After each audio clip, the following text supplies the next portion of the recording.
Hey everybody, what's going on? Welcome to another episode of the Heavy Metallurgy Album Club. I'm one of your hosts. I'm Marty. Hope you all had a great week so far. And we were missing this guy last week, so we're going to have him fill us in on all of his activities and adventures and stories and tales, or maybe just what he's been listening to. How you doing? Yeah. No, last week, an annual tradition here in Lexington is they put on this classic old theater that's been around for basically a century. Has a summer classic series, and my wife and I will always go watch the Big Lebowski. Sort of ends their summer classic series, so everyone gets dressed up and Nice, a good time.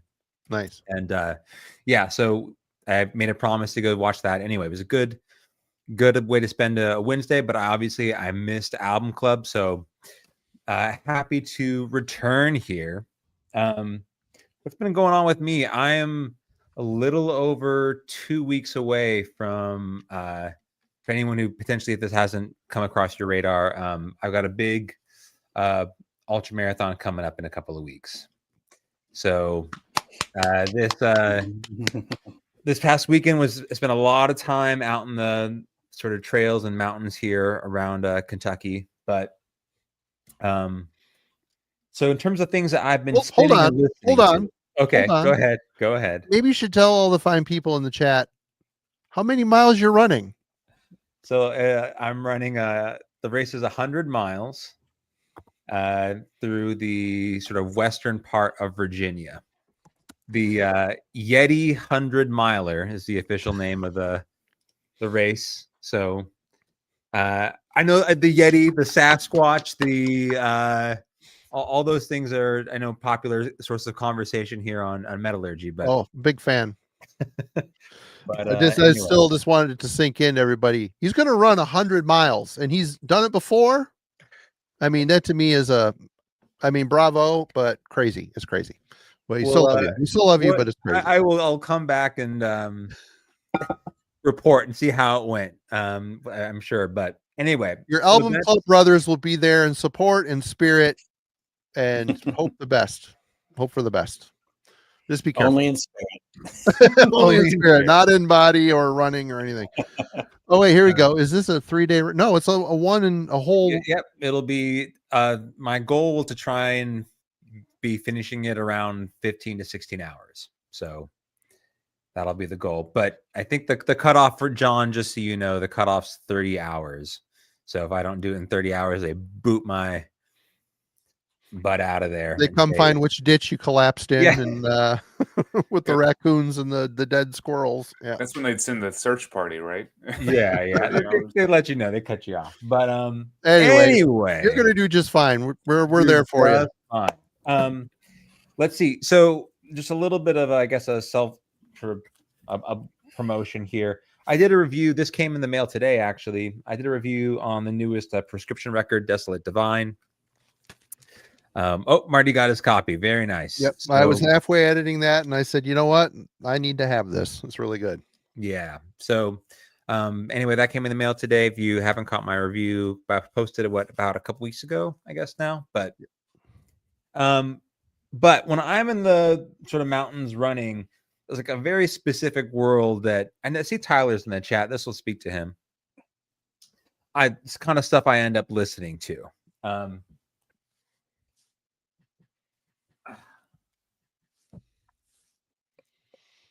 I got a big old stack here. Holy crap-a-moly. And I'm not going to talk about these at length just because they're probably records at some point we've talked about. We've even covered some of them, but I'll just kind of put this in my headphones and spend the day up in the mountains. So these are favorites of mine. I'm trying to put together a playlist so I can use as a carrot at around 50 miles. I can grab some music and kind of help me carry that past the last portion of the race. But these are records that kind of speak to me when I'm out trail running. So obviously we covered this record. Again, Shall Be, Hades. Dawn of the Dying Sun. But was listening to that this past weekend. So good.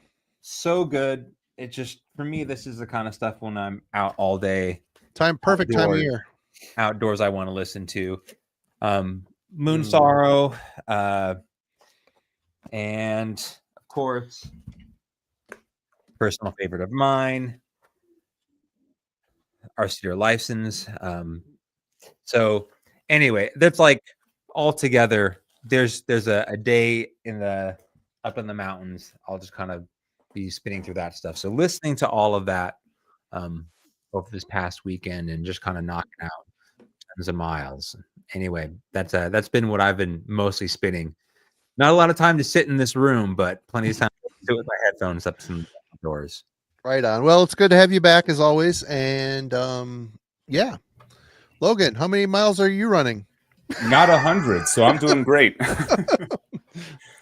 Good luck, Kellen. You got this, man. No doubt there. I will indeed be there in spirit. Over my weekend, I just, fell down a 90s music rabbit hole. I always have loved 90s, like alternative metal and that whole sphere. I know that's when a lot of people think that metal went to die, and in a way it did partially, but a whole bunch of new, blood and influences kind of crept in that era. And one of the bands I kind of dug in deep on was Helmet, starting with their debut Strap It On, which this is a fun one, man. This is just repetitive riffs, very harshly screamed vocals. The lead singer's Page. He really lets it out on this one. Great tracks like Rude and Sinatra for sure are among the highlights. But I'm a big Helmet fan, like from this album onward up probably through the mid 2000s. So had a good time spinning that over the weekend. And then from there, I hit up a record store, which it hit the mother load of like quality metal releases. All of them, of course, were priced fairly to a little on the high end, but I was able to find a holy grail CD for me. I've been wanting this album for ever. Are these used or used? Yeah. Oh yeah. Oh wow. So Nespeth by Demolic, $8, which is pretty good for I'm not sure when this one came out, when this repress. I think it's 2011 or something. On Extreme Music. But man, just an important album, weird album. Not, the vocals are of course like the weirdest part, but the guitar and riff writing itself, that's bizarre too. I mean, it's all one weird strength to another, and I absolutely love this album and very thankful to finally own it. It's been a long time coming. I just wasn't willing to, pay the price plus shipping for it. But if you wait long enough and become old enough, you might stumble across it. Yep. And then it's starting to get a little closer to Halloween season. Found a pumpkin beer I'm enjoying. I'm a basic bitch for pumpkin stuff, so. And wanting some creepy music. And thankfully, honestly, this Hell album had a kind of creepy, sinister vibe to it, which I appreciated. And it made me think of Merciful Fate a little bit. Yeah. This is also my Merciful Fate album. I know the other one is kind of the long-term favorite around here. They're both awesome. They're both absolutely. It made me think about the stream you guys are doing on Friday, though. Is it because it's your first album? Is that why it's your favorite? Could be for me. This was the first of the two that I heard. So Melissa, to me, it's the greatest hits, going from Evil to Into the Coven, Black Funeral, Melissa, even Satan's Fall. So, and then big news, exciting news. I completed my Kiss collection over the weekend. I captured all the Kiss I wanted. So here we go. We got the one album. On one album. We got Deuce, Hotter Than Hell, Beth, Hard Luck Woman, and Christine 16. There we go. I think I'm good. I'm complete. That song has aged real well over the years. Indeed it has. Yep. Like fine wine. It was on Epstein's list, that's for sure. It was. Where was Gene around that island? Huh? Oh. Yeah, probably. Yeah. Yeah. All right. That's it for me. Right on. Cool. And Jim, how are you, man? Good to see you. Doing good today. Not much to report with me, but that's all right. I'm spending this week. I got to get a copy. I keep forgetting to pull the trigger on it. Yeah, I think it's going to be on a lot of year-end lists, without surprise, I mean, this is really good. Gaspy worship black metal, but also just the classic metal guitar solos and riffs in there mixed with it, like elevates this into something really special. Something totally special. Yeah, it makes it super listenable. I mean, obviously it's nothing new this year, but yeah, I just been jamming this here lately. It's definitely gotten a lot of spins for me, and will continue to do so. Took it back a notch to probably one of my favorite EPs ever. Get some old Haunting the Chapel in there. I've always loved these 3 songs on here, man, are 3 of my just all-time favorite Slayer songs. For some reason, Chemical Warfare, Capital Sin, the title track have never gotten old to me. Like lyrically, like production-wise, everything about these 3 songs is awesome. I can see why Metal Blade held on to the rights, because they knew this thing is infinitely awesome and sellable. Is that an OG press? No, it's a repress from like 2013, something like that.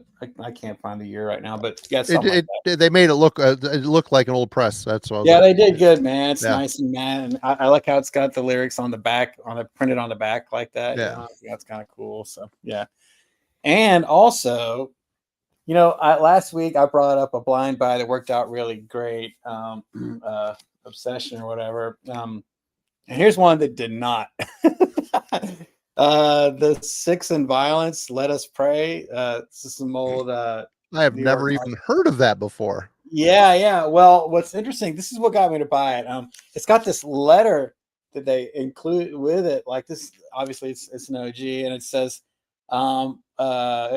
guests are Anthrax's Scotty and Nuclear Assault's and Nuclear Assault's Dan Lilker.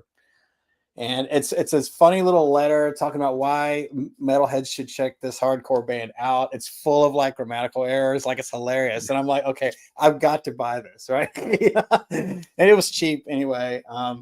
But dude, the guy in the letter, he was wrong. False advertising. Yeah. If you haven't heard this and don't bother,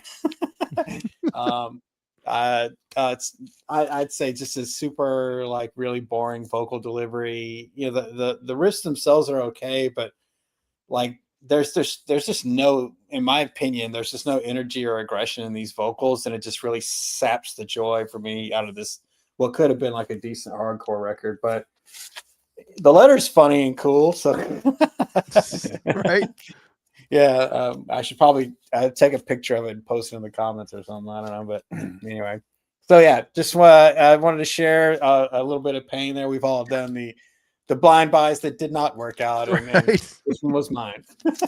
But still, it's better than going. I don't know. I'm still going to do it every once in a while, man. It makes it special when you get the good ones. You have to buy a few bad ones to get a good one. Right on. Never heard of it. All right. For me, again, I haven't listened. I've just heard clips of it that I pulled for Kellen's when I edited Kellen's review. Go check out the reviews, damn it. I love the artwork too. The artwork is killer. Absolutely great illustration. So yeah, Finnish band, ex Maveth, which as soon as he said that, my ears perked up. I've got the Maveth stuff on vinyl, a couple of the records, good stuff. So I'm looking forward to that. And really, I've been listening to, a couple of this I've shown before, but I'm trying to go back to a time where I get a new album. I don't listen to it just twice and file it. I actually spend some time with it. And I'm still spinning the crap out of this new Monogarm, which is called Edsverian. I don't know. I'm sure I nailed it. Again, their latest 30 years in the 30-year anniversary just happened.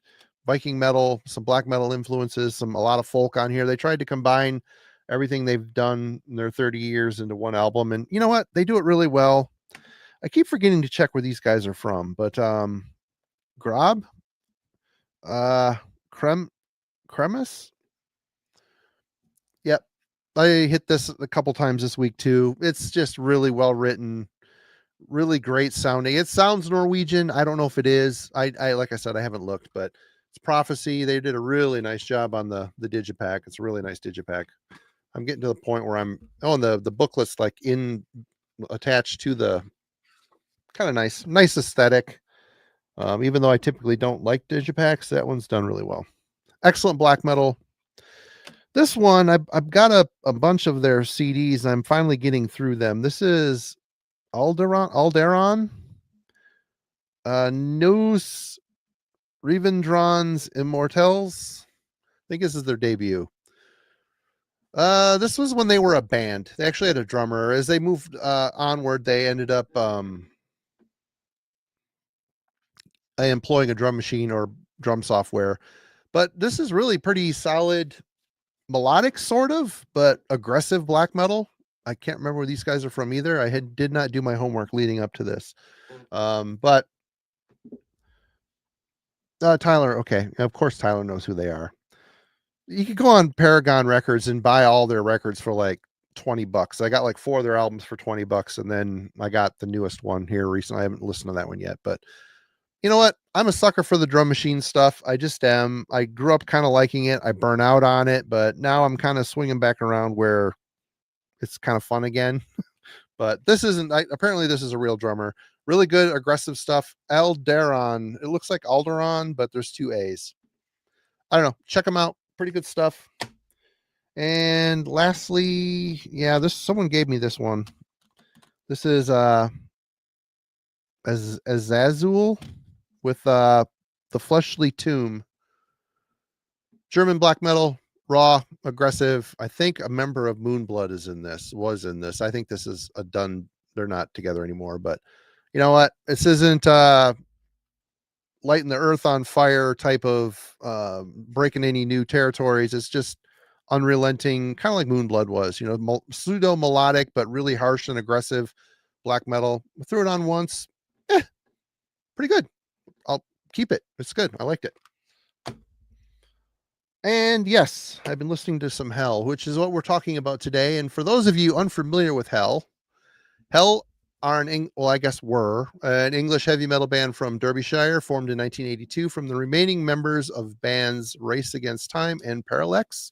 Due to a series of unfortunate and tragic events, which I kind of did a Cliff's Notes version of the tragic events in the intro to this episode. We're not going to probably get into it here tonight, but go read that and find out kind of what happened. The band originally folded in 1987. They were among the first bands to wear proto corpse paint as part of their stage show, which featured hysterical ranting from a gargoyle-adorned pulpit, along with the use of pyrotechnic exploding Bible, which caused outrage amongst the clergy when it originally appeared in 1983.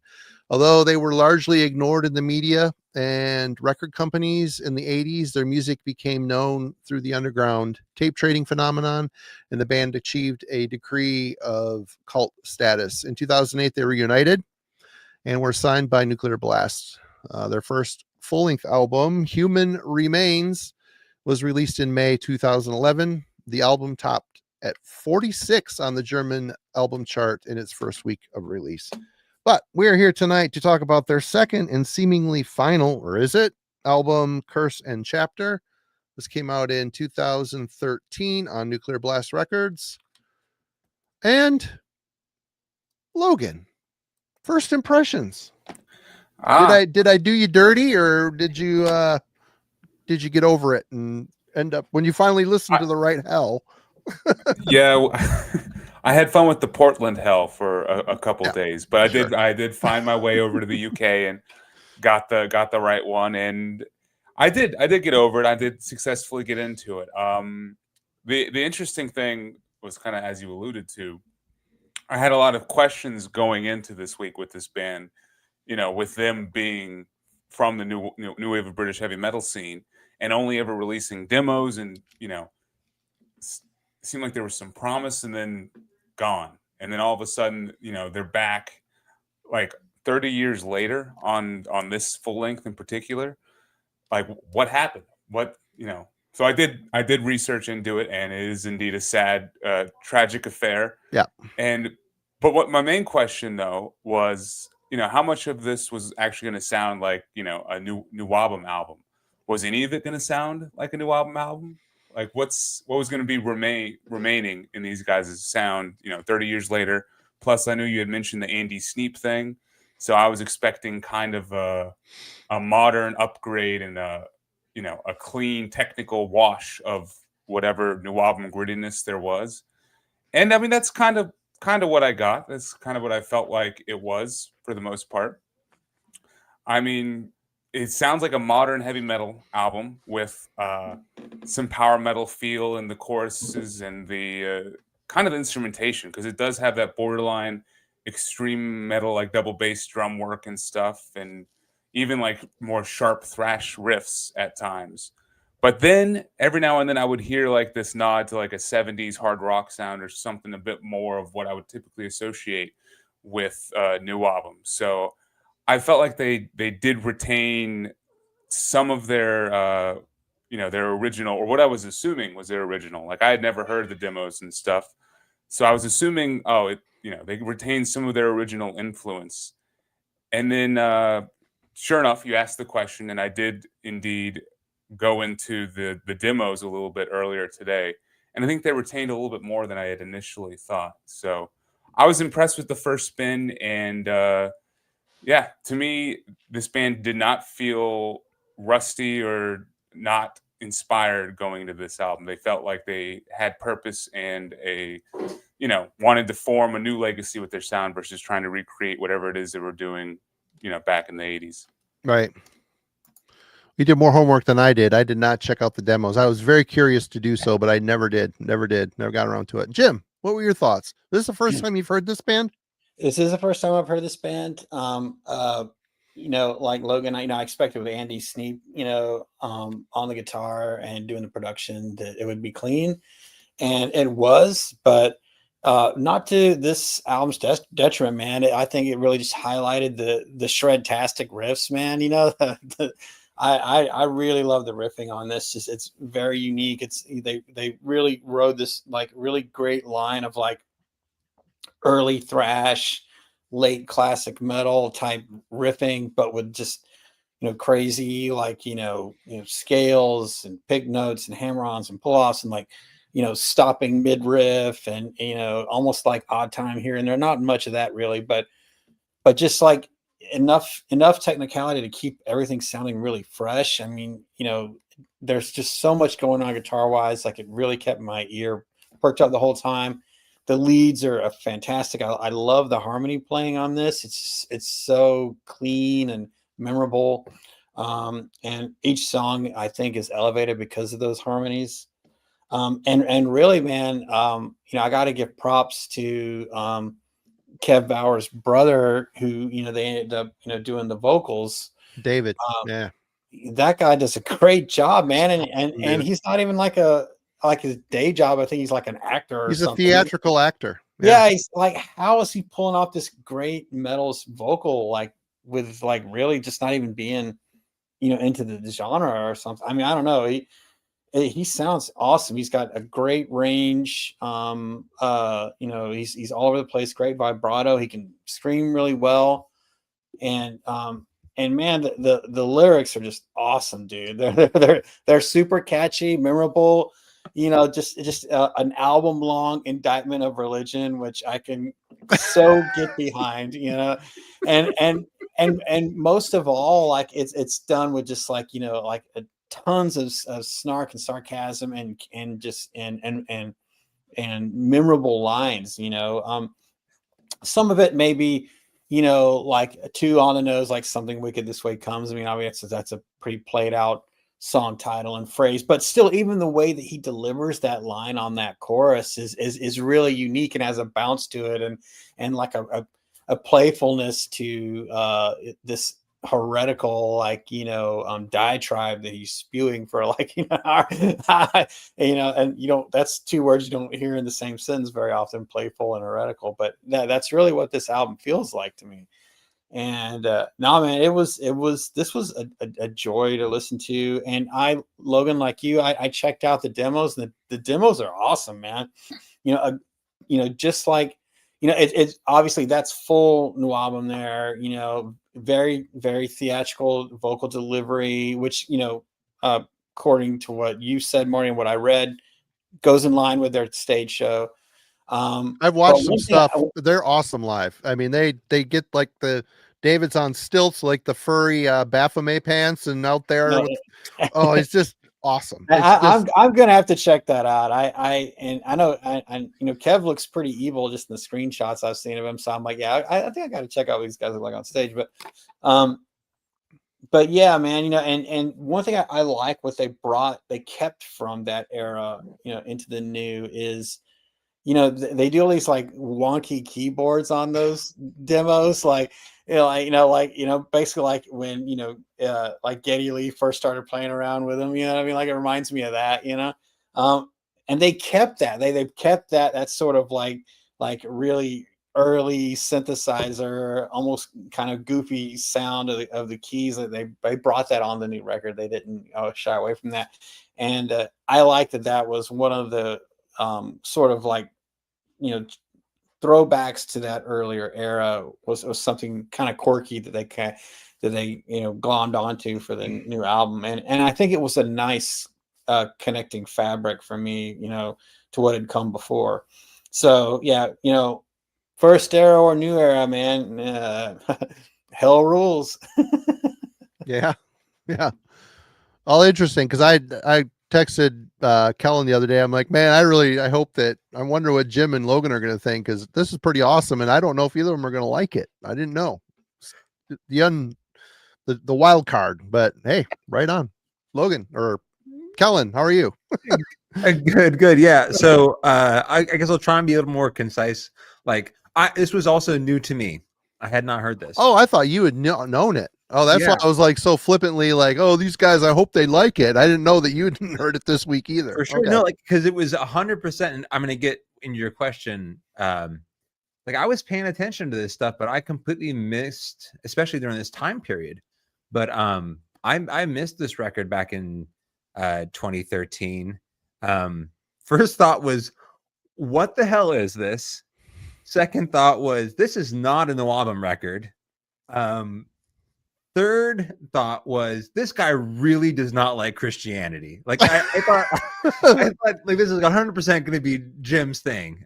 This entire record is this caricature of a cult leader ranting against all things Christianity and its failings for society. Jim, as much as it's like playful, like there's a whole, I agree, in terms of we'll get into the songwriting style, but there's something about this that is like, yes, pulls from the whole King Diamond, like theatrical side of dark metal, like the kind of occultism, and then kind of ups the ante in terms of like kind of having a good time with it. But it also, I think, rides in. It's interesting how much controversy they originally caused back in the early 80s, right? I do think, to Jim's point about the inclusion of synthesizers and so on and so forth in this record, like they do a great job of incorporating, I think, sonic cues, people who were well associated with like horror films in the 1970s, in terms of that soundtrack quality, to make it more of a cinematic experience, which totally makes great for like a stage show, right? With the characters and all this nonsense. So like, but yeah, it was an interesting, like, I went in very much thinking I'm going to get like an occult kind of underground rock record, NWOBHM record. Yeah. And this was like, just between the guitar style, which I think is pulling from a very different, it was to me did not seem rooted in what I associate with NWOBHM, and we'll kind of get into that later, but it was a little bit threw me for a loop, but was 100% like on point. I think Logan picked Denial of God last year in terms of like a Halloween record, and this for me slides right into that. Like, how serious you want to take it, whatever, go for it, but it is for the season for sure. It just reminds me of the kind of like record you'd want to play during this time period to have a good time with it. Right on. Yeah, I guess why did I pick this record? It's one of those things that I don't know if we were talked about Hell on an episode of Metallurgy or if it was in the Discord server, but Alex Fintonis, he's I can't remember his name on in the chat. We talk. He's another Michigan guy. He says, have you heard these Hell albums? And I'm like, He's like, you got it. They're awesome. You got to check them out. Well, I started thinking about it, and I looked it up online, and this one rung a bell. I went and dug into my pile, and I had the CD. I remember hearing this. It was sent as a promo when it came out, and I liked it enough to keep it. So I stuck it on the shelf and forgot about it. So that night, after talking to him, I put this on, and my blew me away. I'm like, holy crap! This has just been sitting on my shelf for years since this thing came out. What, 2011? It's just been sitting on my shit. So then I went and I bought this thing, which I would take it apart. This packaging it opens up into this giant. The packaging opens up like a Ouija board. It's amazing, but blown away. And it's just the type of heavy metal, and right on the nose mentioning King Diamond, because I listened to this. I'm like, I apparently don't have a clue what new wave of British heavy metal is. I have an idea, and the stuff that I've heard, I appreciate it. Like we did the Jaguar album. That's good, but it's just kind of boring to me. It's a lot of hard rock driven stuff. I get why people like it, but this here, it sounds like King Diamond, the band. The theatrics, it's like they took the King Diamond aesthetic and amped up the theatrics, if that makes sense. The vocals, David's vocals are just so wild and free and fun, and the way it feels like he's, going through characters. I did not do my due diligence and read the lyrics, but what I could hear, it sounded very sacrilegious. It's just I just imagine these guys opening for King Diamond on it. Would you imagine how awesome that show would be? It would be awesome, especially having gone on YouTube. You can go watch their performance at Bloodstock, and the theatrics are great. And they, as musicians, are world class. But there's old dudes in the band. And, you mentioned the synths. I love the synth incorporation in this. I think they do a fantastic job, the way the guitars interplay with the synths. Sometimes they're in the background, sometimes they're in the solo position, but their keyboard player knows what's up. He isn't just there to colorize things. He's a part of the band. He is a part of the cog in the musical machine here. But my first impression I'm going on and on and on here. I was blown away by this band. I really like the character in David's voice. Like I said, he's wild and free, and he can take it really high up in his register, and he can be mean and sinister sounding and creepy. Perfect. What a perfect, and the fact that he's a thespian on top of it, that just made the live shows that much more. It made sense. And then hearing his performance, you can tell he's approaching this not just as him singing. It's a performance, So yeah, very much. And it leads me to my question, and I struggled with this one, as I often do.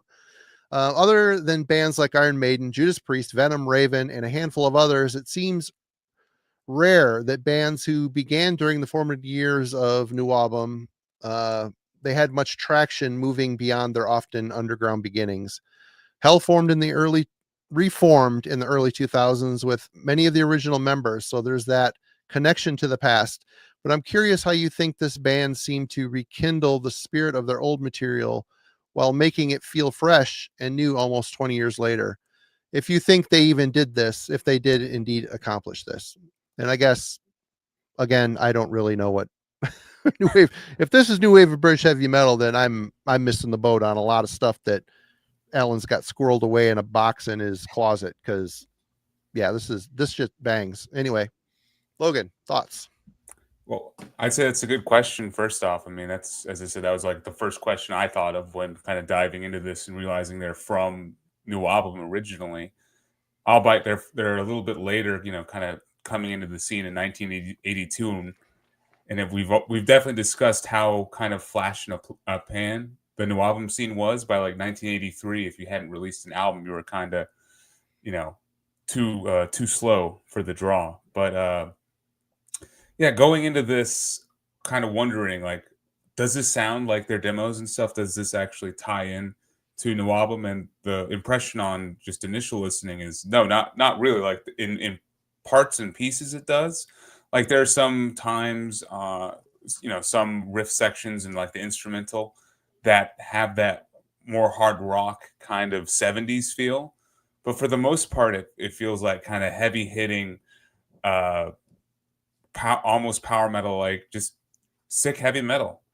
And upon further investigation, I did kind of change my tune a little bit. Like I did listen to the demos today, just today, just one time through, and I don't think I got all of them. There's like 3 or 4.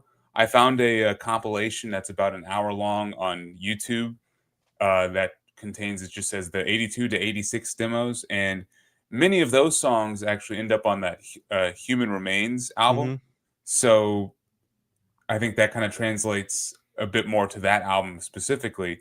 But the opening track on the demo compilation was Death Squad, which of course pops up as the instrumental on this album. Rules. It's very good. Which rules. Yeah. And you know what? It sounds pretty similar. I really, besides the production, of course, being the biggest difference, and the tone of the guitars and everything, it kind of did translate 1-to-1. And the biggest factor that I think ties them to their old sound, or one of them, is the keyboard presence. Like that Casio keyboard sound of the 70s is still on this 2013 album and was definitely on their demos in 1982. And I think definitely a big part of who they were as a band and how they separated themselves from their contemporaries in the NWOBHM scene. Because those demos sound fairly distinct to me from other demos. It definitely, like, they were heading in a different direction than the more street brawling style of NWOBHM metal. Like there was more of a focus on being theatrical, and you know, I don't know where they got the ideas to like bring in a stage show and stuff, but you could definitely tell even in the recordings that there was this almost a thespian style to how they were presenting tracks like Macbeth and, you know, other songs, which still translates, of course, to this day, you know, and it just makes so much sense that the guy who is, you know, the current singer is an actor, thespian by role. Like it's funny that he fits the original singer pretty well. Like it's hard to tell with the production and the recording not being anywhere near comparable, but they do seem like a good comparison. Like in the demos, the vocalist Halliday, I think is his name. Yeah, David Halliday. David Halliday. He was still at the forefront. He was still kind of like the orchestrator, the guide to, you know, the evil madness that the rest of the band was unfolding. And that definitely translates to Curse and Chapter. So I do think it translates roughly 30 years later from when their demos came out. And they're just an interesting what if scenario. You know, I think the NWOBHM scene is full of like the what ifs, like, you know, what if Paul, you know, Diano stayed with Maiden and all kinds of different stuff. And this is just another one. Like, what if Hell actually made it? Because I know you have the story for I guess in the description or something, but I don't know the full thing. We could I know say they were gonna most go. people don't read it, but yeah, they got signed to Mausoleum Records, And then it folded. Yeah, David put so much into the band; it was like his life. And as soon as it folded, the guitar player left, and the band broke up, and then he killed himself. David killed himself. Well, so tragic, very thespian, very tragic story there. And as I said, just an interesting what if. Like what? And his guitar student, was Andy Sneap, who growing up had seen a lot of Hell rehearsals, had seen them play live, and was friends with all those guys. And, you know, many, many years later, he talked to the remaining original members and said, hey, you know, we should try to at least get together and get this out. These demos were amazing. We should at least try to record the album the way David would have wanted it. First round of singers, Martin Walkier from Sabbat was supposed to be the singer, but apparently that didn't work out. And they decided that what was the guitar players? It's the brother. His brother is his brother's a theater guy, and he tried him out and he was perfect. So from David there, Bauer is the singer, and Kev Bauer, the keyboardist, is the brother. Yeah, band. So it's kind of it's cool. It finally came around and came out, and honestly, I think it kicks ass. I think both of these albums are exceptional. But all right, Kellen. So I mean, I can't speak to sort of rekindling the spirit of their early work. For me, though, like if you were to say, would in the 2000s, this underground new wave of British heavy metal band that didn't put out a lot of work that comes out and has this resurgence, like in 2013, they released a great record. My first instinct is to grab this. Satan's Life Sentence came out in 2013, and it was the same kind of deal. Very little output during the heyday of new wave of British heavy metal, kind of an underground band. No one knew them. They reemerge here in the They're 2000s. English too, aren't they? Yeah. Same. So like, they come back, and I know some people, Alan thinks this was overhyped, overrated. But nonetheless, I think it shares the same narrative you're talking about. To me, though, I think this band, one, succeeds for that reason. You don't have this entire, like, the back catalog that they're being compared against is not, right, isn't Maiden, isn't Priest. What the records that the sort of kings of the genre are producing at this time period pale in comparison to this incredibly iconic era that they sort of defined. So I think there's a thirst for a band like Hell to sort of reemerge, given their tragic background, their lack of output. I also think the time period is important, right? Like if they had reformed and put out a record in, let's say, 97, would there have been a fan base eager for it? I think there's a reason that bands like Satan or Hell here during the 2010s, when there's more interest in more traditional heavy metal or sort of, peeling back sort of history. Same thing could be said about a band like Pagan Altar, right? Another new wave of British heavy metal band that does not get a lot of attention, that kind of has a resurgence, right? Like it's important to the historical context in which they're sort of rediscovered. But those bands, to me, even Satan, sound a little bit more NWOBHM. This band, I think, is really interesting, and we'll get to the songwriting here in a second, just because I think if you had told me, and this will kind of give me my thoughts on the songwriting and musicality, that this is actually a German band from 1985 that didn't have much of an output and then put out a record, like I would have believed that. Make a little more sense, I guess. Make a little more sense in their style, by like than saying this is a band from the early 80s out of England and was undiscovered, right? So I think there's something about outside of all the things that make them special, I don't think they sort of succumb to the same limitations in the way that bands like, the aforementioned iconic new wave of British heavy metal bands, they aren't limited in terms of having to hold up to that kind of criteria because they sound different. Right on. Jim. So I mean, I kind of alluded to your question, already, about rekindling the spirit of the old material. I mean, I think it was basically like you get hints of it, when we're talking about like the keyboards, the theatricality, the kind of the way the songs are kind of, some of them are like longer, not long, but longish, and with a lot of variety into them, a lot of energy, and that sort of mix of playfulness and evil, the kind of is their thing. I mean, all of that carries over. But what I really think about when I compare the Hell of today and the Hell of yesterday is maybe the kind of band they are now is what they would have become had they continued on, leaning more into, heavier aesthetics,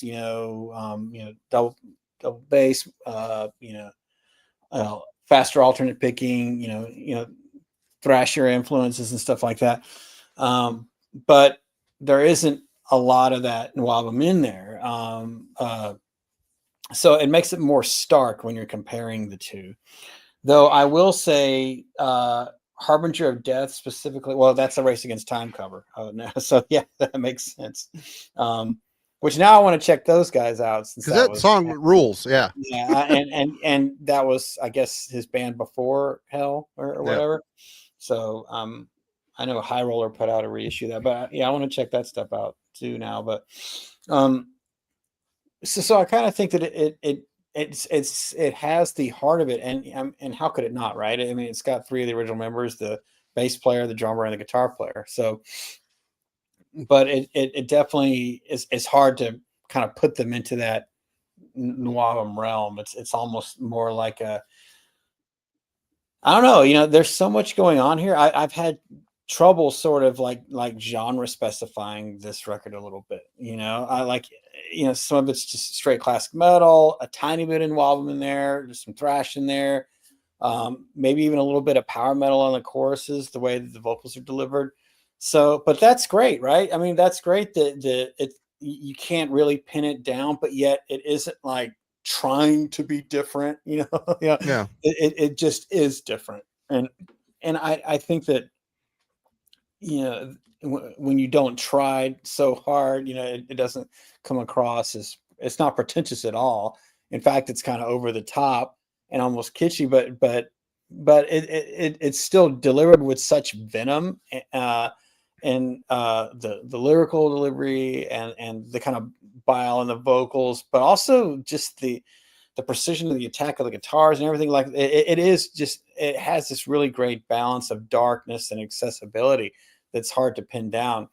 And maybe that is yet another thing that sort of links it back to its past. When you listen to that old stuff, you could kind of see that, in some moments, like it feels like almost accessible, but then it gets like really evil and crazy the next.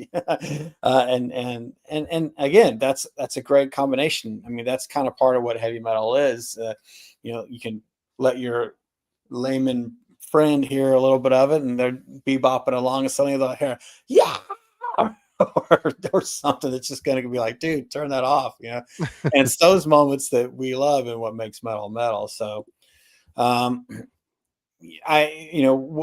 what makes it feel fresh and new, all these years later? Well, I think that maybe it's just that it feels like that Kev Bauer, the original guitar player, like kept his head in the game. I don't know what he's been up to in the interim, but he seems like he's got, just judging by the interplay of his, guitar playing with Andy's and their harmony solos, their melodic runs they do together, that, he never strayed far away from metal or improving his playing capability, and pulling in different styles of metal as the genre evolved since the early 80s. And kudos to him for doing that in such a way where he didn't lose touch with who he was. He just grew. And I think that it helped Hell's sound grow to, again, being something that's kind of hard to pin down, but stands strong in its own right. So yeah, I don't know if I completely answered your question, but that's kind of where I am at. Right on. And I think I should have starred the right here. Aaron says these guys were probably better positioned for a comeback than most from the era because they never really had that dive bar aesthetic. I think this is what, I always say street rock or whatever. Right? That's what the impression I always get from NWOBHM is that it's good. It's fun. I think it would have been fun being in a pub back in the day, watching a band like that rip it up.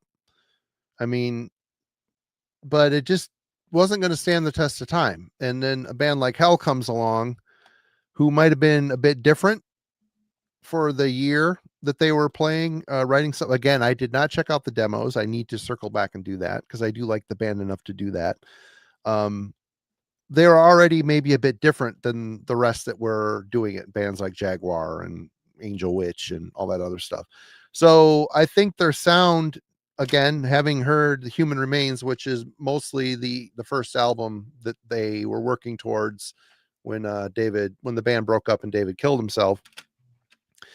I mean, this is a really modern sounding take too. It's produced really well. The songs are a lot like Curse and Chapter. They're just sharp as hell. And I think this is why I like it. I think that's why they translate well to this era, because you got the Andy Sneap production on this stuff too. It's modernized. And like Jim stated, there's Andy. What does Andy bring to Hell? He brings thrash. I mean, the first 2 Sabbat albums are thrash, really good UK thrash albums.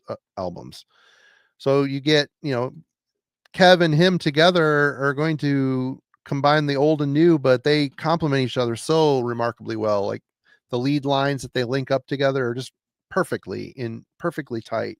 So yeah, I think this is just the type of band, you got the anti-religious concept behind it. It's just poised to, look at what Ghost is doing. You watch an old Hell or a Hell from Bloodstock. They're basically doing that and then some. They're, the stilts and the fuzzy pants and the horns on the head. David is a very theatrical performer, and the fire and the flames and the thrown up castle walls behind him. It's just, why is Ghost so big and these guys, weren't? But because Ghost wrote pop songs, that's why. And Hell writes thrash/heavy metal songs. But yeah, I just think the modernization, and I think their concept, they were just poised to do well in this day and age. Now that, technology, show productions can handle more of a theatrical thing than they could have back in the day in England in 1982 or 83. So to answer my own question, I think they accomplished, they live beyond what NWOBHM was because of what they were and what they were more technical and just more exciting, I think. But yeah, let's talk about the musicality and composition of Curse and Chapter. Kellen. All right, so I kind of alluded to this. To me, this band sounds like they have more in common with like Running Wild or Paradox. It sounds like it doesn't go full on sort of Keeper 7 Keys power metal, but there's something, to me, it sounds far more German in this kind of riffing style. It's aggressive in the same way, in a similar way. I wouldn't say same, but similar. Yeah. And I would say like stepping away from Paradox is a good one. Good. That's a good one. Okay. Yeah. Just there's something to your point, like that's kind of early, very simplistic thrash. It's heavy enough to work in that space. But the entire sort of occult theater thing, it clearly pulls it into a King Diamond sort of comparison. Yep. His vocal performance on this record is the defining characteristic for me. It is hard to escape between the lyrical delivery and all the different sort of vocal elements he employs. That's, I think, why you kind of enjoy the theater of this record. So that will kind of go, and that's where the sound for me is most rooted. Now, there are some things that I do think lean towards that kind of like King Diamond. It doesn't quite get for me to the level of Merciful Fate, because Merciful Fate sounded scary. Oh, yeah. Sounded evil. And this record sounds more playful. So I think I don't like that leap, but I can understand sort of the King Diamond comparison. But just like there's like some more heavy metal that's going on here that's darker and doesn't lead you to the same kind of predictable choruses that power metal would somehow you be associated with. So the example that I'm going to point out to is there's this moment on Dark Angel, and it kind of feels like you're going to be led to this climactic chorus.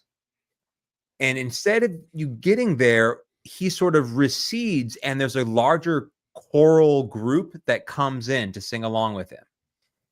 It's an interesting dynamic shift in terms of how they, write like songwriting narrative, right? You understand that you're trying to tell a story as opposed to write a catchy song. And I think that's kind of a theme throughout this record that sort of elevates it beyond just a predictable German power metal record. It takes a different turn at times. Now, there are some examples where I do think you get that the power metal stuff shines through. I want to say A Land of the Living Day is the one that feels like you get a catchy chorus there. There's an incredible solo during the bridge. Like that one feels much more like German rooted in terms of the power metal side of things. The last one that I will highlight as a positive, because I do have a negative thing coming when we get to least favorite songs.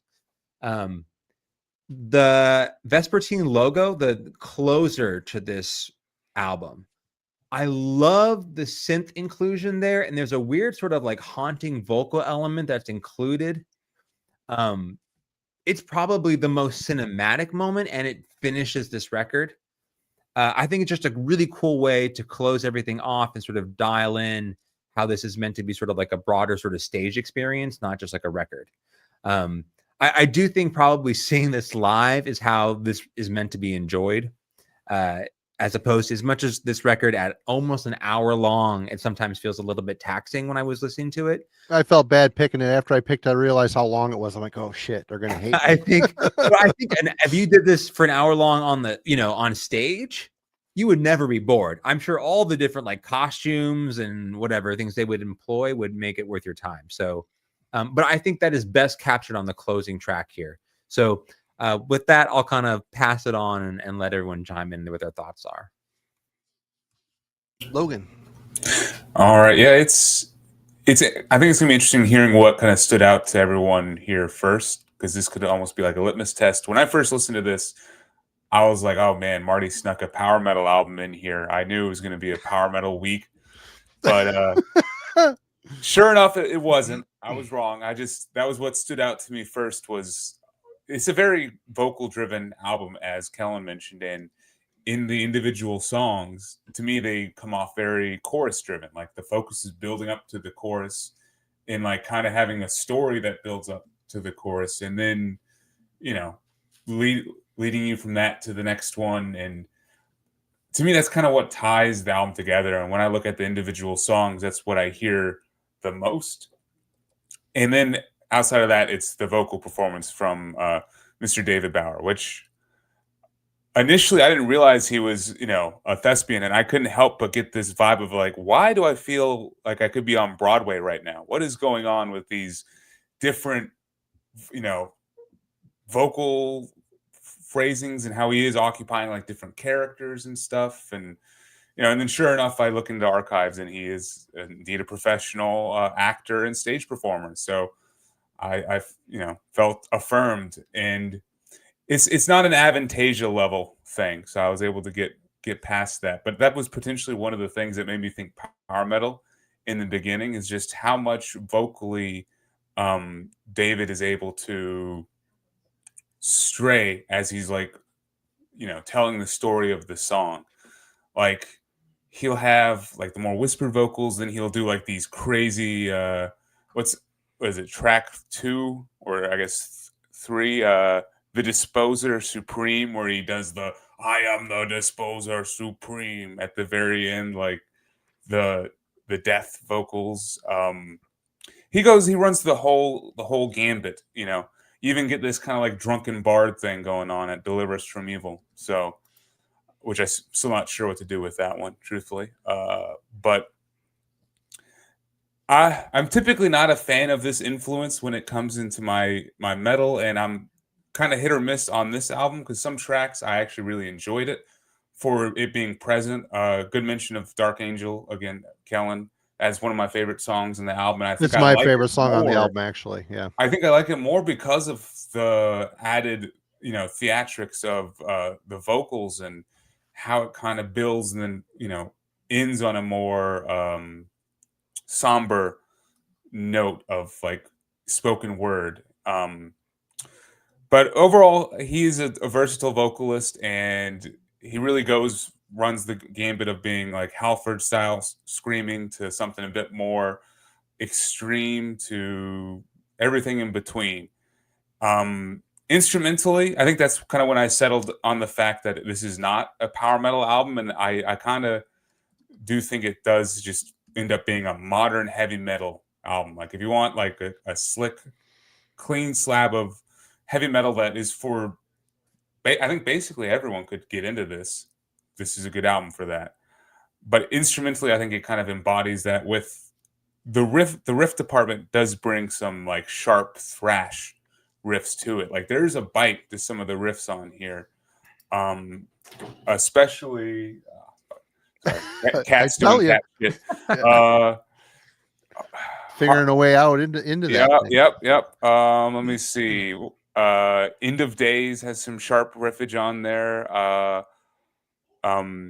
Something Wicked, This Way Comes. Yeah, it's great guitar work, and you can tell it does sound like Andy Sneap. There is definitely the Andy Sneap touch on here I think in the guitar work, and really just the guitar sound and feel in certain songs. Like it has this heavy modern vibe to it, but then every now and then it'll just feel like a light and airy 1970s hard rock song, like on Death Squad or Harbinger of Death, which I didn't realize it was a Race Against Time cover, but that explains why it has this feel of being more of a NWOBHM track, which I think that might be my favorite song on the album.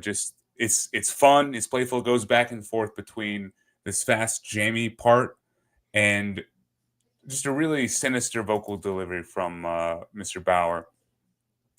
I do like the keyboard element. I could kind of, it does sound very Casso-y, like cheap keyboard driven, but I think it's okay because that's what they were playing back in 1982, and they wanted it to sound authentic to what they were playing, back in the day, and I think they succeed with that. And look no more about how well they incorporate this keyboard playing into their music outside of like tracks like Death Squad, and The Disposer Supreme does a good job just showing how well the tracks incorporate this influence. So yeah, there really is a lot going on, but at the same time, it doesn't bog down the individual songs. And I think as I said, the choruses are the main standout from each song. So yeah, very impressive performances all around that kind of give you a cohesive product. All right, Jim. Whoop. There we go. Yeah. Musicality and composition, this is where it really shines for me. Obviously we've already talked about, just really fantastic guitar playing and length. You'd expect nothing less when Andy Sneap is on there. But just the way that there's just like a really unique sort of bent on classic metal riffing and classic early thrash riffing here. The way he's able to kind of, and I don't say just Andy, I mean, you got to give some credit to Kev too. The way that they took those, obvious influences, but sort of, injected some uniqueness into them it's admirable, right? I mean? It keeps the record interesting. And for me, that's what kept it from becoming a slog, despite its length, was that sort of unique, like, twinge on every riff there was. Like, right when you think like, oh yeah, I've heard that many times before, they do something really kind of out there and put their own stamp on, the performances. Also, I just got to really give them credit for, the way that they delivered these lyrics. It's the way that they kept it catchy and, sing along, but you're singing along to, like, some straight heresy, yeah. That's pretty amazing. The way that they've done that, it's awesome. I mean, yeah, others have done it before. We've Ghost has been mentioned tonight and everything like that. But, Ghost to me was like Blue Oyster Cult with satanic lyrics. You know what I mean? Like, this is heavy metal, right? This is heavy metal with catchy satanic lyrics. So to me, this is a different animal. It's definitely got plenty of headbangable moments here. In fact, the Race Against Time cover, which is the most, new wave of British heavy metal sounding song, that triplet that they play at the end is heavy as hell. It's like da da da da da. It's like they take that riff. I'm sure it didn't have that much, chunk to it when it was originally recorded, but the cover just is super heavy and it definitely makes you want to thrash out.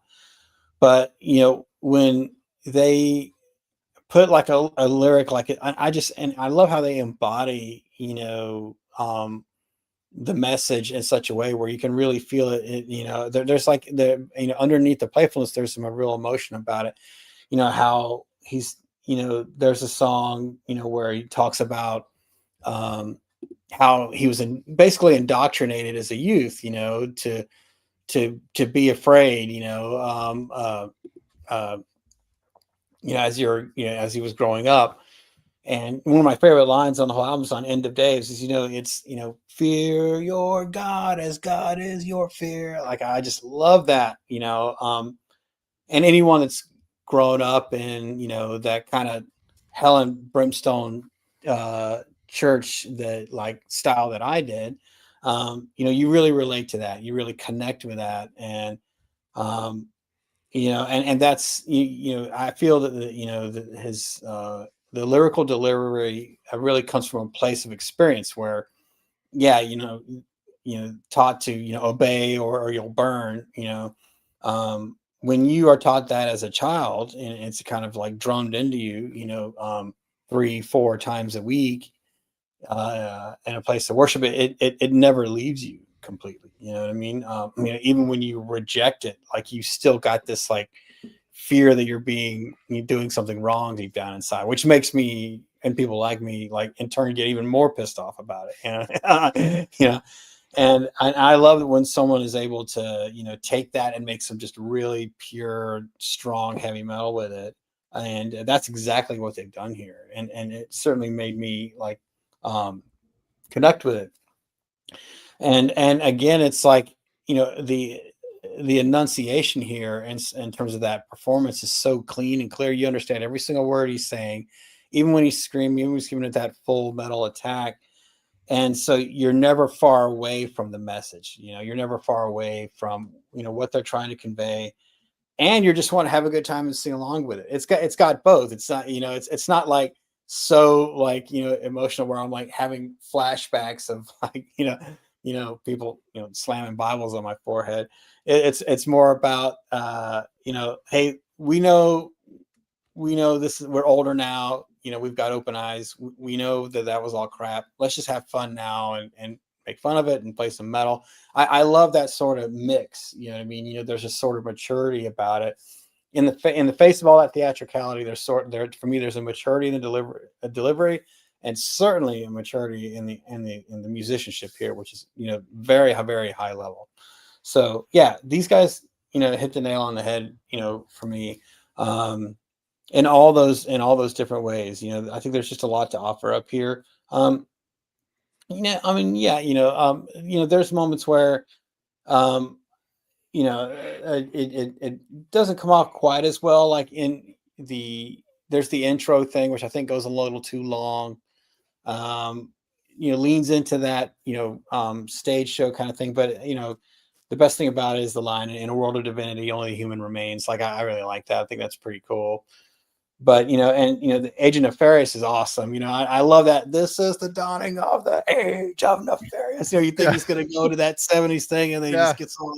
That's perfect, because that song is actually one of my wife's favorite songs from the 70s. She's actually got the record and everything, and so like to hear that and Made Evil is like really cool for me. Like, you just check this out. Yeah, exactly. The only thing is like there's this weird like almost techno moment in the middle of that song, and I'm like, what is this? Like this out of doors, like I dig it. I'm like, I dig what? Just please pull that out. It's super brief. It's only like 3 seconds or something. But so like little minor missteps here and there, where they may carry some weirdness too far, or like an intro too long. But overall, it's very strong, very high level. You can tell these guys have been doing it for this long, because it's poignant and playful at the same time. Yeah, well, I mean, well said, all of you. And it's fun being the last guy. I don't have to like, what they said next. All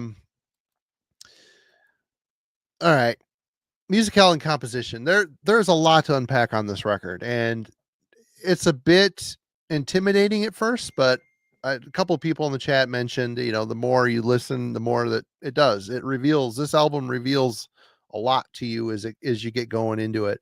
The songs get catchier, even though they present very technical. And it's, when you're given the first few times through, when you're listening, David's voice, I think it's track 4. Kellen mentioned the song. It is, Dark Angel. The chorus where he says, "To this kingdom we come." He says it in a very beautiful, clean sung voice. And it's like, wow, he gives you that little brief second of beauty. And then he goes to that, read the rites, cast the spell, call the chaos, lords of hell. It's very aggressive. And the way he snaps in and out of these feelings as he's singing, he does it. It feels a little disjoining at first, but the way he does it is so seamless. It feels very natural to him. And that really, it's like he was given this complex sonic tapestry to just go out and have fun in it. And he does. He decorates this album incredibly well. And I'm not saying it's because it's so technical or alienating. It's very technical. The guitar work, if you sit and listen to it on headphones, there's a lot of shit going on. I mean, the guitars, the way Kevin, Andy interplay, it's amazing. And then I love how they have the synth sitting in there. The drummer is on top of his game, and the bass is clean and cuts through. I mean, he's shredding. Some of his bass lines are just absolutely shredding, and these old farts can completely rip it up. And the way it all comes together into this, and even that Race Against Time song, I've thought it kind of amazing that this song predates Hell. And it doesn't feel like an oddball on the album. That spirit, the songwriting spirit, kind of flows throughout the whole album.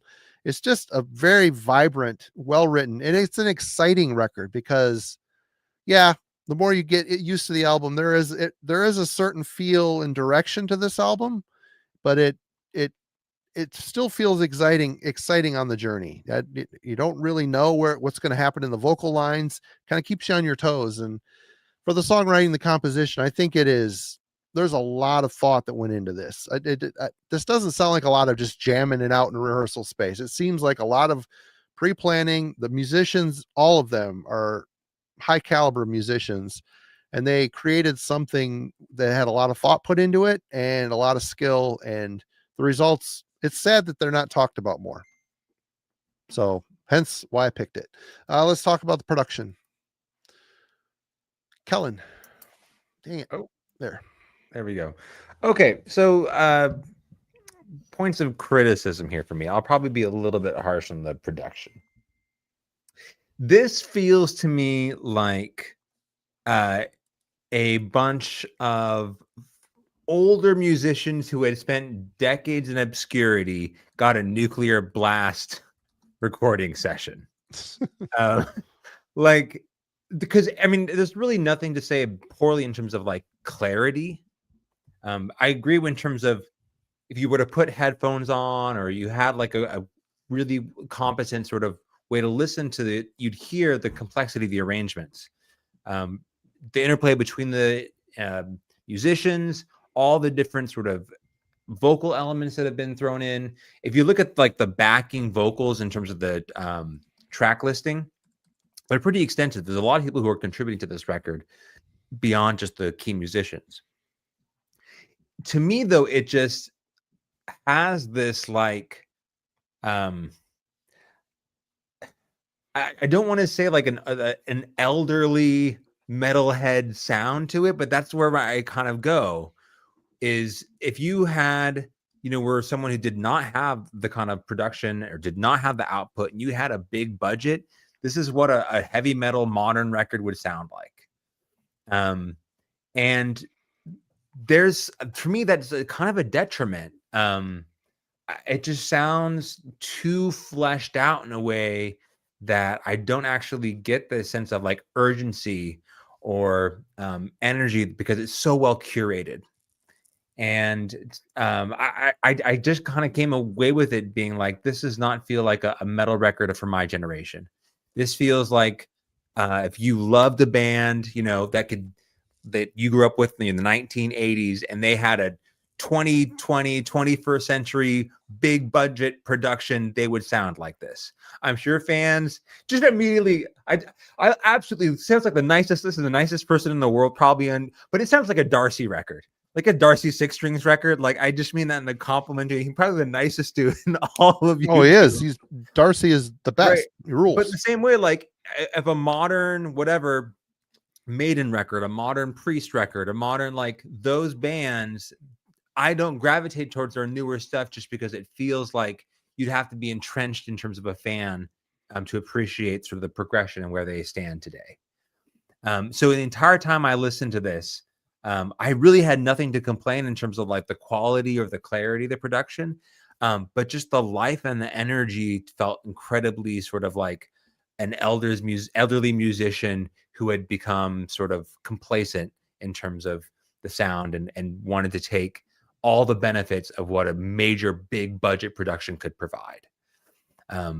So I know that I'm going to be the harsh critic on this, but like, I honestly come away with this record being like, there's nothing about this that sounds bad by any means. I can't complain tonality in terms of the tonality of the record or the clarity of the record, placement of the record.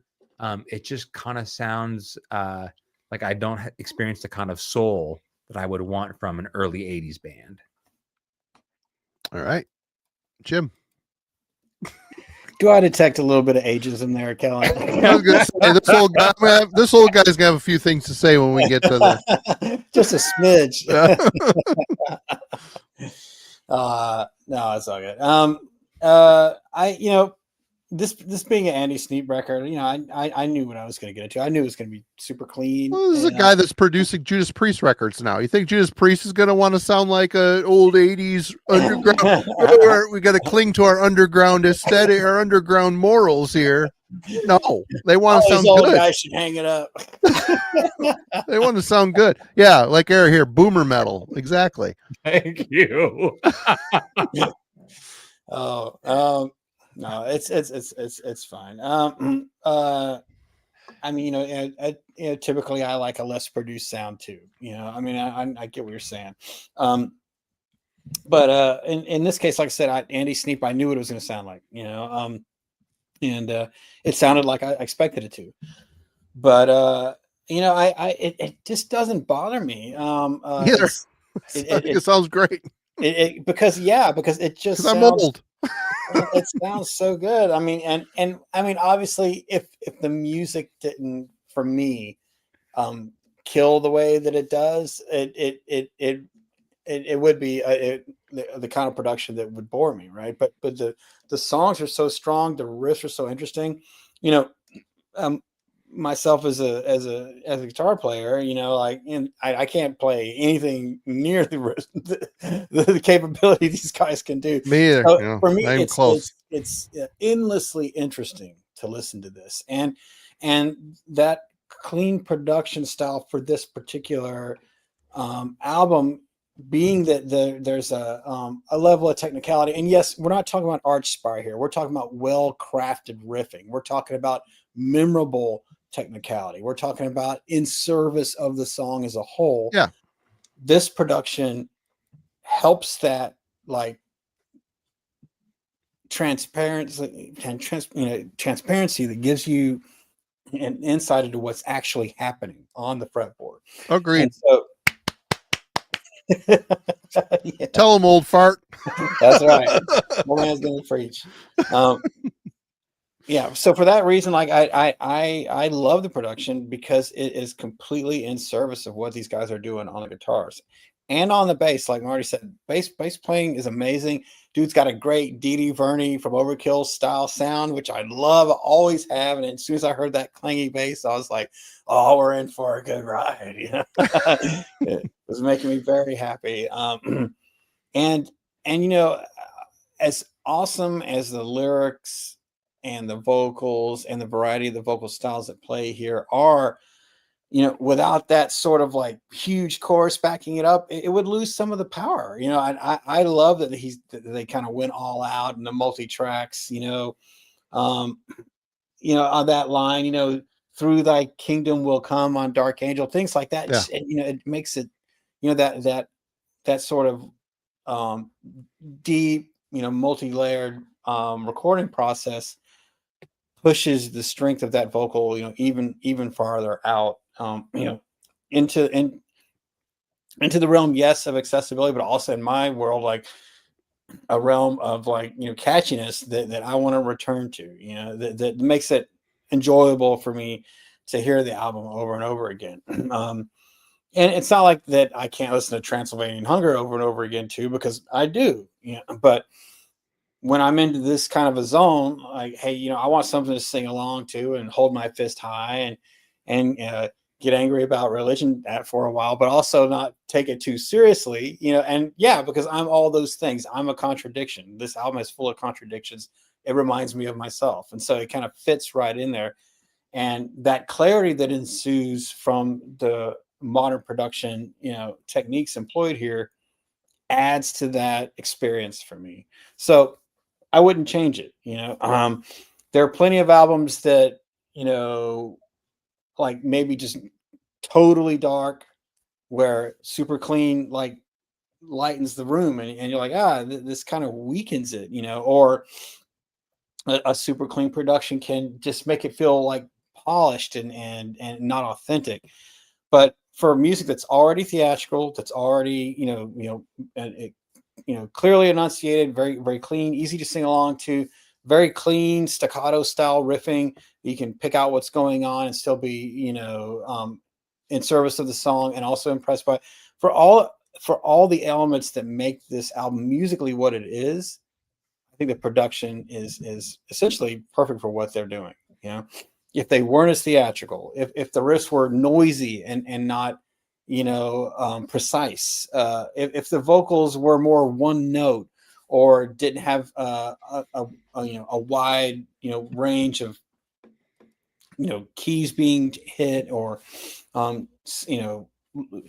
delivery styles changed up, then it wouldn't have been as effective. It would have pulled down the impact of the record. But because the record is what it is, it's a great production. So I like it.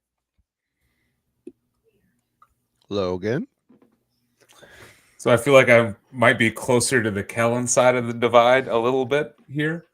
It does have a copy paste Nuclear Blast production. Like, if you've listened to a Testament album in the past 15 years, it's the same. It's like literally down to the note. And a lot of the other Nuclear Blast bands, that have had careers since the late 80s, early 90s, do have this production on their 10th studio album as it's coming out. And it definitely is similar to Judas Priest's last two albums as well, which I wonder if this helped get Sneap the gig with Priest. I don't know. He was their producer, their engineer. So I mean, he was. Priest is the next level up though, for sure. I mean, that's like major label. Your albums in Target major leagues right there. Yeah. So for $60 freaking. Anyway, indeed, good for him either way. I mean, I do think it comes down to personal preference with this style of production in general. I do think it fits the album and it fits the theatrical feel of it. It does, to me, make me think more power metal and lean more towards that. Like, this is a overly produced, clean power metal style listen, even though it's not. It's definitely, I think, still heavy metal. Down the middle, but just the production makes me think of, as I said, Testament crossed with the new Halloween record, maybe. It just, there's not as much individual character, I think, to it, and it's clean and polished, and there's nothing wrong with it. The bass sounds perfect. I think that's a highlight. You can follow the bass perfectly. And you know what? The guitars are still adequately heavy, like actually impressively heavy compared to everything else that's going on. So that was a highlight. Muted crunches, they cut. Like they still sound sharp and they carry weight. Yeah. So I do have positive things to say about it, but I just can't get away from the fact that it does feel overproduced and overly clean from what I would normally listen to. I think for me, it's not a detriment, but it's not an addition or something that I look favorably upon when I look at this album either. So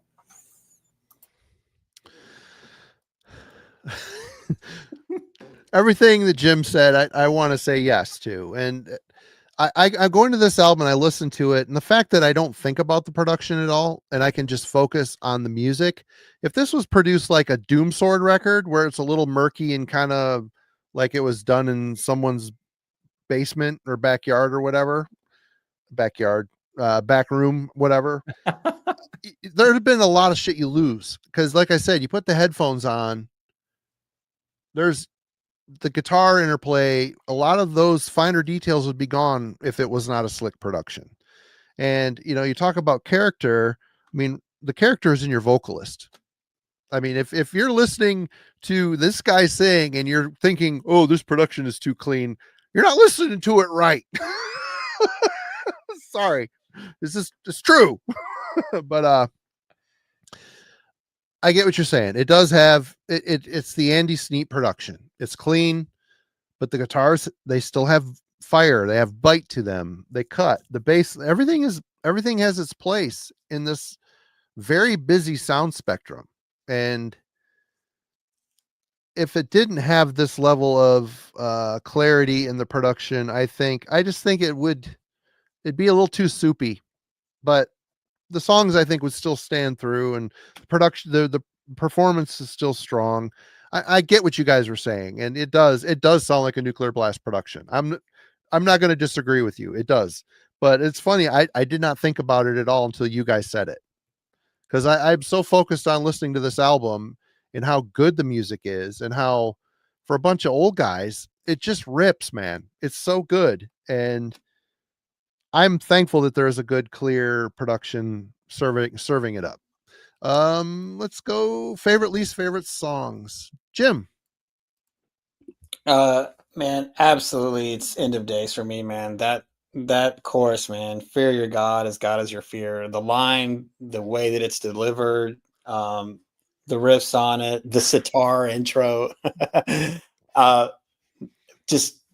I absolutely love that song. I just, it makes the whole record for me. Every time it comes on, and when we come back around on, you spinning, getting ready for this week, I would just get pumped every time. I was like, oh man, this is my song. It stuck out to me right away. So for me, End of Days absolutely is the crusher on this. I mentioned Something Wicked This Way Comes. Like, yes, it's a played out line in the world of heavy metal, but the way that it's delivered in this song is really, really cool. I love that there's like under when he's like, by the brick all of my thumb, there's like this electric acoustic guitar thing. It's almost like a harpsichord sound playing underneath the vocal, Which you probably wouldn't heard if he had a mossy production. Just saying. yeah. It's the kind of thing that you'd hear on a latter era Merciful Fate record or a King Diamond record. The kind of thing where they're playing they're playing that almost like a harpsichord kind of a sound in the vocal. So I really like that. Let's see. Obviously, Agent Nefarious. I love the play on words for Agent of Aquarius there, like I mentioned earlier. The riffs and the attack also, it comes at you. You're like, okay, these guys are ripping on the guitar. They're and it just keeps on pushing from that. Faith Will Fall. I think it's got a great chorus, but the main riff is it's kind of a pretty basic, kind of a boring, like straight 4/4 thrash riff. That riff on that song kind of lets me down a little bit. I think they could have worked a little harder. Like, again, the vocals are great on it, especially on the bridge, but I don't think there's much compared to the rest of the record. The imagination of the riff on Faith Will Fall, comes a little short for me there. Land of the Living Dead has that cool like metal march tempo feel to it, and a great metal album that has that classic feel kind of needs a song like that. So, I thought it was a great inclusion, tempo-wise, a nice shift there on the record. The Deliver Us from Evil. I like how it begins with just drums and vocals only. It reminded me of Venom's Manitou, like, or Manitou, however you say it. Manitou. I love that song.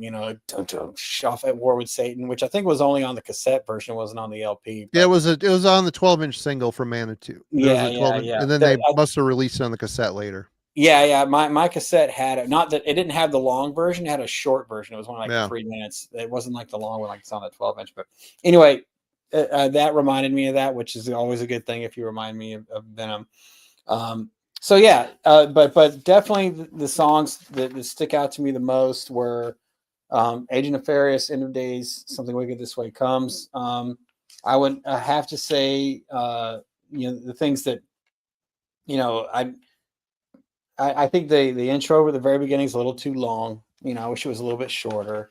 And again, the main riff, even though it's still a good song, Faithful Paul, I just wish there was a little more imagination in Faithful Paul. But other than that, yeah, plenty of songs here to love. Logan. Yeah, I mean, this album flows pretty well for being an hour long.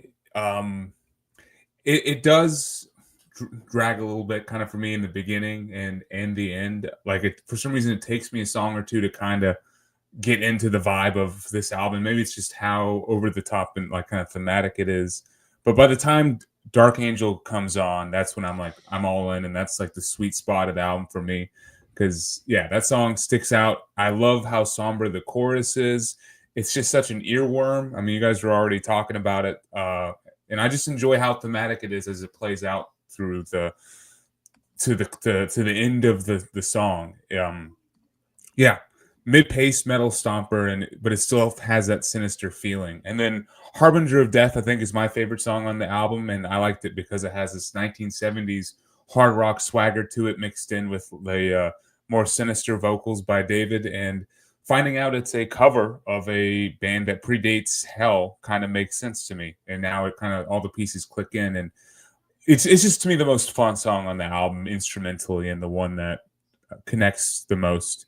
End of Days is probably my second favorite. I absolutely agree with you, Jim, on the chorus. I wrote down a line too. Through this God of fear, we sin here, then in fear we die. It's great. I do love the chorus on this song. Maybe my favorite chorus on the album. Yeah, all here for End of Days.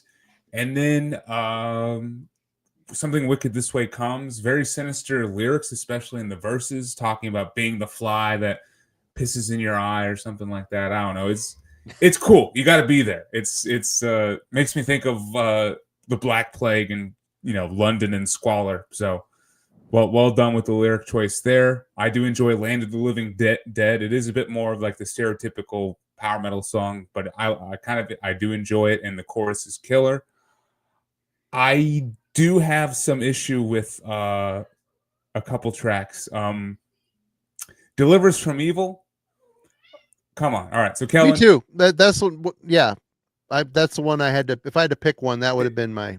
It's because not because of the music though. It's because of the vocals are a little silly. The vocal lines are a little silly. It's both a little bit. I mean, they bring out the cowbell and stuff, and it made me think of the whole No Lies from that Jaguar episode where, Kellen, you had like the issue with the it sounding like Devil Went Down to Georgia. Yeah. Same fucking thing for me. So now I know how it feels. I apologize for not understanding you in that episode. I'm like, what the hell is this like old timey ditty doing on this kind of badass heavy metal album? All of a sudden we got the cowbell. He's like, singing about sticking thumbs in pies, and I don't know. He's spelling evil for us, EVIL. Like, all right. Yeah. Sorry, that song kind of takes the wind out for me, and I don't even really remember the final track, which I know it's cool. But very melodic and epic sounding. It's a great song. It's different from the rest of the album, and maybe that's why I haven't clicked with it yet. I don't know. It's just, or maybe it's also because it's an hour long, and by the time I get to that, I'm kind of on my last leg, and I just, as I said, had the wind kicked out of me because of Delivers from Evil there. So, and then there's a couple songs in the middle, which it's just hard to keep track of. What is this, a 12 song, 11, 13, 12 song album? Yep. Hard to keep track of. It's a lot. It's a lot. The ones that are good are very good. Yeah. All right, Kellen. Okay. So I'll start with the positive. I 100% agree with Jim. So the point on End of Days, that intro, the sort of scale choices in that. It's not just like the textural component to that, to the sitar, or if they're just changing sort of the what scale they're playing in, if it's clean guitar there. There's also brief glimpses of that in the closer, Vespertine Legacy. I love that inclusion here. I think it adds a cool little like glimpse into a different, like a kind of one talented guitar insight, to try and alter just a little bit of the sound, to get pull out of this sort of traditional German thrash thing, sort of power thrash we were talking about. So both those songs feature it, and I very much agree with his point about that. The way that End of Days opens, it feels like one of the like less hectic moments on this record, because the vocals are just like bonkers. Because even King Diamond had like scary voice and falsetto crazy voice. This dude's got like 15 different things on display. So I just feel like it's one of the quieter moments on this record, and I love the dramatic effect that the scale choices have there. I already talked about the closer, Vespertine Legacy, how I think there's a weird sort of vocal effect they include with the synth arrangement. It just sort of washes across the stage. And I feel like that's a cool sort of like hint to horror cinema, which works really well for this album. Despite how kind of kitschy something Wicked This Way comes, I do feel that is like a perfect example of where this record is playful in a good way. Yeah, agreed. Like it just nails a sort of kind of energy and whatever horror fun that you could experience in the course of this record. I do think though, Dark Angel at a little over 7 minutes long, that's the one where the arrangement, the songwriting talent for me is the greatest sort of on display. And every single time I listen to it, it just kind of plays with me. Anyway, the way that sort of song shifts, I think, is probably one of the unique aspects on this record, and probably some insight in terms of your point about this record doesn't seem cobbled together. I don't know how often they played over the course of the decades, that they were sort of a band. But I would imagine if they had sort of kept in touch, you'd get through the years an opportunity to sort of throw ideas off, one another. And that just feels like a really cool, well-written song with some originality to it that even leans at what I wanted from this record, which was, if you're going to be this occult, even in its playfulness, I wanted like a darker vibe to this, which is probably one of the reasons I've maybe had issues with the production, is it sort of robbed it of its sort of occult venom, I think, at times. There's not a lot of atmosphere on the, thinking back, there is not a lot of atmosphere, but I wouldn't call that, atmosphere doesn't mean bad production either. No. It's to your point, like it just, whatever. We don't need to bring this debate back to the forefront. But my Jess rules. We absolutely love Jess here at Album Club. But the Age of Nefarious for me is a painful one. I every time I get to that song, I'm just like, why did they need to do that? Why did they need to echo this song? Sometimes it's fun to have fun, Kellen. I had no idea that was a different song. So that's not everybody runs 100 miles for a good time. Hey, go ahead. Okay. Anyway, so that track is a little bit more of a challenge for me. I when they use that phrase, I just completely find it unnecessary to reference that. So anyway, and the fact that it occurs so early in the record, it just feels like an additional distraction, which is already a little bit like confusing to listen to. So that one was a difficult song for me. I would have to shorten the length of this record. I would have stayed away from Nefarious for sure, Agent Nefarious. And I can understand. I think Jim mentioned Deliver Us from Evil or Logan.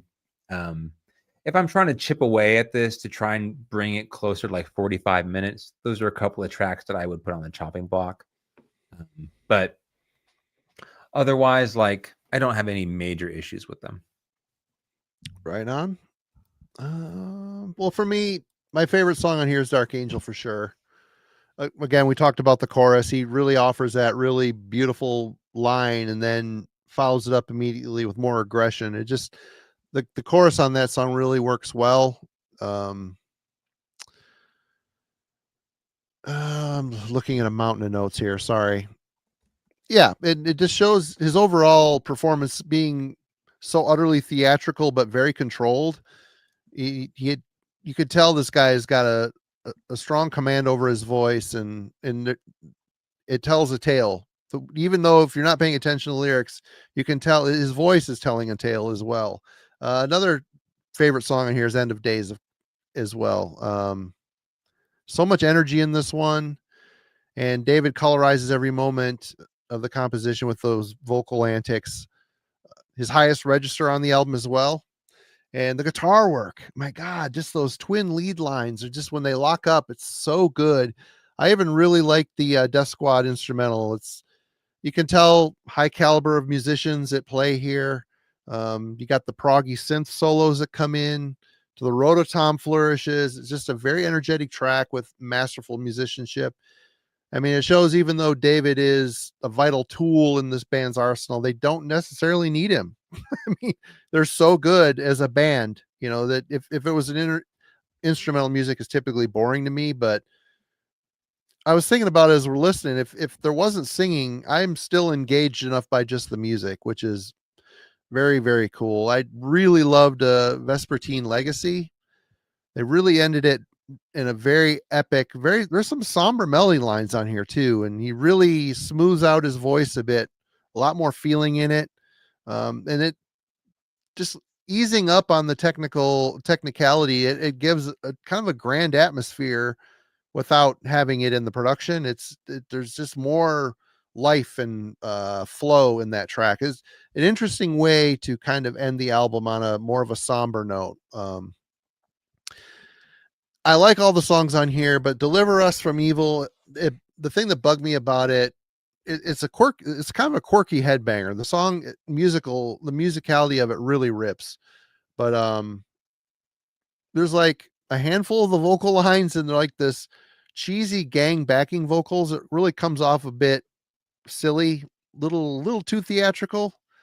But again, once that happens, there's like this twin guitar lead line between Andy and Kev that, God, it just makes me forget about it. So again, if I had to pick one, this is the one I'd had some problems with, but I just can't get mad at how well it's written. After you get over the intro, The Age of Nefarious, I mean, right now, they're the theatrical nature of it, again, it made me think of King Diamond almost instantly, but more complex, which I think they kind of settle into that role as they go on. I think the album starts off a lot stronger than it, other than the last song. I think Logan's right. There's a few songs in the middle that might be a little wearing on you, because this album is an hour long. It just is. There's a lot to process, but again, a lot of those things for me went away the more I spun it. So I don't know. Let's talk about Judgment. Final thoughts, Jim. Yeah. This is something that I would buy this. I don't necessarily know that I need it on vinyl. But I would like to have like that cool Digipex CD thing you've got, Marty, with a Ouija board. And I think just because of the production and the length and all that kind of stuff, and the fact that it's more of a playful thing that I kind of just get in and out of, like a CD format would work for me on this. And especially, I mean, look at that. That's a really cool CD, man. I mean, there's a million folds on it. It's pretty impressive. Yeah. But yeah, I comes with a think, DVD too, which I have not watched yet. Oh, okay, cool. Yeah, and this is definitely something that, when I just want to hear some really solid, extremely well crafted, just straight metal, sing along with it, have a good time. This is the record for that. And yeah, I want to echo what you guys said about Dark Angel. That chorus, through thy kingdom will come. I mean, that is definitely one of the best vocal moments on that. Yep. On this record. So yeah, I got to give that props too. But yeah, it's I think I would definitely pick this up on CD. That's about it. Logan, if you try to open that CD booklet to play in the car, you will definitely get into a car accident. Yeah, so be careful. The first time I got this, trying to figure out where the CDs were, and that there's so many flaps, I'm like, it's like when my kid for a minute got into Transformers, so I started buying him the nicer ones. It'd be like 2 hours. I couldn't figure out how to transform. Like, read the instructions. I'm like, a kid's supposed to play with this shit. I can't even figure it out. It's like a Rubik's Cube, a Hasbro Rubik's Cube. Anyway. Yeah, that CD booklet needs an instruction manual. It for did. Sure. Yeah. But no, this album was fun. It was a cool, as I said, a what if question. Like, what if hell were actually able to kind of fully realize what they wanted to do back in the 80s, and I feel like it was answered, and they got a suitable ending to the tragic beginning of their story. If this was a movie, which I mean, this album is thematic enough, and there's certainly enough key characters that come and go, and Andy Sneap especially being like sounds like the hero of the story. It would have a very suitable climax and ending. So with this album kind of being the crowning achievement, which I did listen to Humans Remains, and it has the theatrical elements are even like higher up in the mix, and that was a bit tougher for me to get through. So I was kind of happy that we ended up on this one. But I enjoyed a good portion of it. I mean, there was definitely some sections that didn't quite click with me, and the hour-long run length did kind of wear on me towards the end. I think I would try to cut like a song or two off, probably two. But then, at the end of the day, this is still just a fun, cool heavy metal album. And I think if you are a fan of just heavy metal in general, whether it be power metal or the traditional style, or you're like a historian of NWOBHM, you need to know Hell and this album, which if you are a NWOBHM historian, you probably already do. So there you go. But yeah, I can't deny the catchy choruses, the undeniable metal fury, and just the sinister feel of this album in a way. So I would pick this up used for the right price, and I can definitely give it a strong 7, I'd say. All right, Kellen. So I maybe was the harshest critic here this evening, but I think I was fair. Oh, you're fair. Okay. Yeah. I would not pick it up, but I mean, that's not really sort of my whatever scale to this. One, I was very surprised by this record, meaning like I went into it and was completely caught off guard by what it was advertised as and what it actually turned into, to be. But one, I think it's like also, I was completely unfamiliar with not only this band, but like the history surrounding it. So I think probably taking this band in stride with like a greater knowledge of what their contribution and how unique they were in the early 80s for the new wave of British heavy metal scene. I think like I would love to check out the live footage. If this was a band that was still active and playing live, like 100%, they come to your Halloween town, whatever, your show for Halloween. That's going to be so much fun to go see. So yeah. As much as like it didn't end up being like a record that I absolutely loved, I do think there's still plenty of good stuff about it to enjoy, even though it may not be my sort of thing. And a really interesting sort of history to tell from a band that did not get any shine at all for sort of a tragic past. All right. Did everybody go? It's just me. I'm lost in my stupid rotation here. I messed it up. Yeah, I mean, I picked it, and after revisiting this album and being kind of blown away by it, definitely check out Human Remains as well. I found this on eBay for relatively cheap, used, little partied on, but this is a lot of moving parts to this packaging. I think these guys are great, and I was really, like I said, kind of blown away by them. I like the complexity in their music, but it doesn't get so overbearing that it doesn't inspire multiple listens. I listen to this a lot this week, and just the more I've spun it, the more I've kind of fallen in love with it. It's just so, I'm a big King Diamond fan. I just love that era, and I could hear like Hell doing like a cover of Welcome Home. A very similar kind of thrashy, melodic type of thing. They just kind of share, they share a similarity in that regard.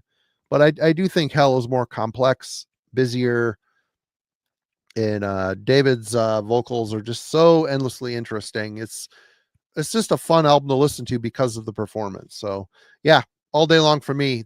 I'm bummed that they only put out 2 records. I think Andy Sneap has gone on record as saying he doubts that Hell will ever play another show or put out another album. So kind of a bummer. But yeah, so that's it. And Jim's pick for next week. Thanks for withstanding an hour-long album, guys. When I picked it, I kind of realized it was long, but I didn't realize it was an hour. So yeah, no sorry. apologies, dude. I'm gonna pull out Ruins of Beverage for you guys. I'll never apologize. Right. All right, man. We're going to the Summerlin, dude. Let's do this. Ooh. All right. Great. Great album. Don't have to do a lot of homework on that one. All right. Yep. Summerlin by Dissection next week. Show notes Friday. We're having Bias. Is the first album you heard by a band your favorite? This is basically the gist of the show. We're going to have Pat from Ground Zero Salem and Melanie from Melanie Loves Death Metal.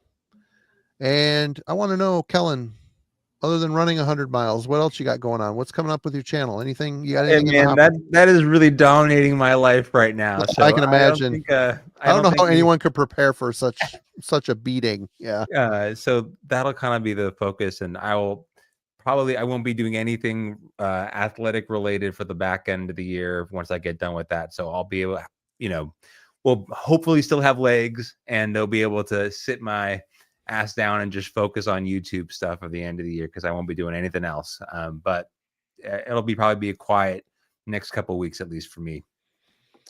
But do go check a week or so ago. Kellen did review this album on the channel, Proscription, Desolate Divine. Definitely go check that out. Great review. Sold me on the record for sure. Logan, how about you? What's coming up for you? Not too much on my channel. I want to sit down with old Dreadful Rick over the weekend and hopefully get a review recorded for you for Metallurgy. So right on, cool. Hopefully for sometime next week, and then I will not be here next week. I'll be doing a little bit of traveling to the windy city, Chicago. So that's where I'll be next Wednesday. But I'm bummed now, missing out on some classic melodic Swedish black metal or death metal. Another debate right there. Yeah, there's the question. Is this death metal or black metal? Right. All right. We'll have a safe trip. And Jim, anything going on? What's coming up or going on? Or nope, nothing new for me, man. Same old. Right on. Well, that's it. Everybody, please go click on the information in the description to go visit these gentlemen's channels and label and check out the Discord server. What's up, Chris? Good to see you. Yep. There's going to be Logan and Chris action for sure. That's awesome. A little jealous. But yeah, that's it, everybody. We will see you on Friday. I'll be shooting a review this weekend as well for the new Yendud album. So, and Alan has got a review for the new Paradise Lost album, which I have to edit. Lots of stuff coming up on Heavy Metallurgy. Come on. Let's watch some stuff. Watch some reviews, people. Until Friday, we'll see you. Have a great week. whatever. I don't even know what date it is. See ya.